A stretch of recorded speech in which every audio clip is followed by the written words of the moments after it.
Boos for the most harsh critic of outgoing Senator Mitch McConnell in the race to replace him. That was the scene at the Fancy Farm political picnic today. WHAS 11 was there as many in West Kentucky rejected Senate candidate Nate Morris's anti-McConnell message. Isaiah Kim Martinez and senior photojournalist Alyssa Newton have the highlights, the jokes, and the speech from the 83-year-old McConnell himself.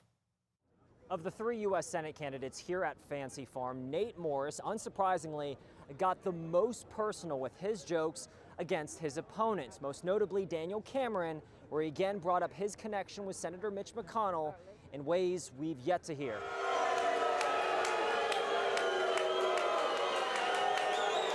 Many of Nate Morris's jabs falling flat as he was the most thoroughly booed of the 3 candidates because of his attacks on Mitch McConnell. A few years ago, right here on this stage, Daniel joked that Mitch McConnell was his wife's grandfather. Well, I've got some breaking news for you all. I just received the DNA results, and it turns out Mitch McConnell is not your wife's grandfather. But in fact, Mitch McConnell, Daniel, is your daddy. You told him good job after sort of everything he said. Yeah.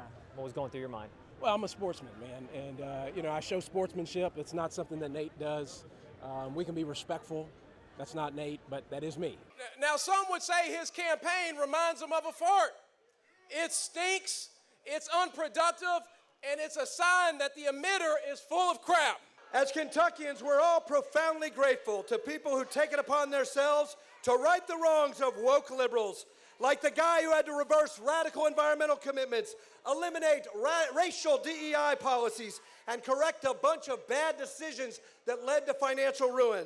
McConnell did not address the candidates vying to replace him, instead saying this about President Trump. He turned Iran's nuclear program into a pile of rocks.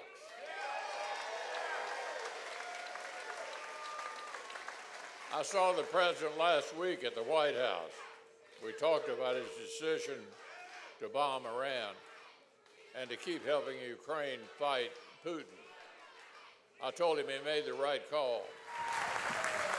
Hours earlier at the Graves County Republican breakfast, McConnell making a last-minute appearance at one of his favorite events to a 45-second standing ovation. Daniel Cameron and Andy Barr each standing to clap. Nate Morris silent and sitting. McConnell responding to Morris, who's called the 83-year-old possibly the nastiest politician in the history of the state. Now, I've heard, surely this isn't true, but I've heard that one of the candidates running for my office wants to be different. Now, I'm wondering how you'd want to be different from the longest serving Senate leader in American history. I'm wondering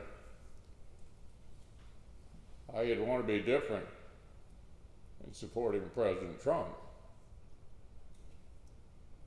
Let me just tell you, a little quiz. Which of Kentucky's 2 Republican senators supports President Trump the most? You. It's actually me. The lone Democrat in Kentucky's Senate race, State Representative Pam Stevenson of Louisville, declined to attend Fancy Farm.